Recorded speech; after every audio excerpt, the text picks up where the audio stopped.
সকাল ঠিক ৮টা। পাম্পলোনার পুরনো শহরের সরু পাথরের রাস্তায় ছেড়ে দেওয়া হয় ৬টি লড়াইয়ের ষাঁড়। মুহূর্তে শুরু হয় প্রাণ বাঁচিয়ে দৌড়, আর সেই দৌড়েই তৈরি হয় একের পর এক শ্বাসরুদ্ধকর দৃশ্য।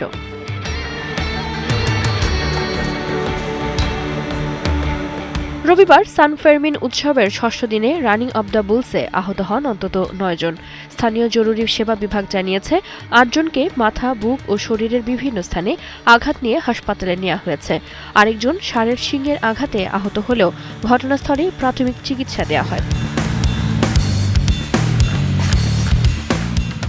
এদিন আন্দালুসিয়ার লা পালমোসিয়া খামারের ষাঁড়গুলো মাত্র ২ মিনিট ২৩ সেকেন্ডে প্রায় ৮৭৫ মিটার পথ অতিক্রম করে। তবে দৌড়ের মাঝপথে কয়েকটি ষাঁড় দলছুট হয়ে পড়ায় তৈরি হয় বিশৃঙ্খলা। বিশেষ করে টেলিফোনিকা অংশ এবং ষাঁড়ের অ্যারেনায় ঢোকার মুখে একাধিক দৌড়বিদ পড়ে গেলে উত্তেজনা ছড়িয়ে পড়ে।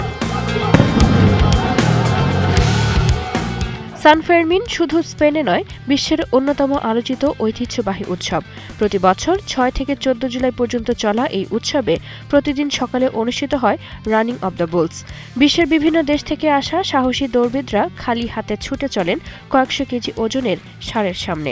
দর্শকদের কাছে এটি রোমাঞ্চকর ঐতিহ্য হলেও নিরাপত্তা বিশেষজ্ঞদের কাছে এটি বিশ্বের সবচেয়ে ঝুঁকিপূর্ণ জনসমাগম ভিত্তিক আয়োজনগুলোর একটি। তবে রোমাঞ্চের এই ঐতিহ্যের রয়েছে অন্ধকার দিকও। ইতিহাস বলছে শতাব্দী প্রাচীন এই উৎসবে বহু মানুষ আহত হয়েছেন, আর ২০০৯ সালের পর থেকে কোনো মৃত্যুর ঘটনা না ঘটলেও প্রায় প্রতি বছরই গুরুতর আহত হওয়ার খবর আসে। তারপরও ঝুঁকিকে সঙ্গী করেই ষাঁড়ের সামনে দৌড়ানোর এই ঐতিহ্য ধরে রেখেছে স্পেনের সান ফেরমিন উৎসব। চৈতি সরওয়ার, ৭১।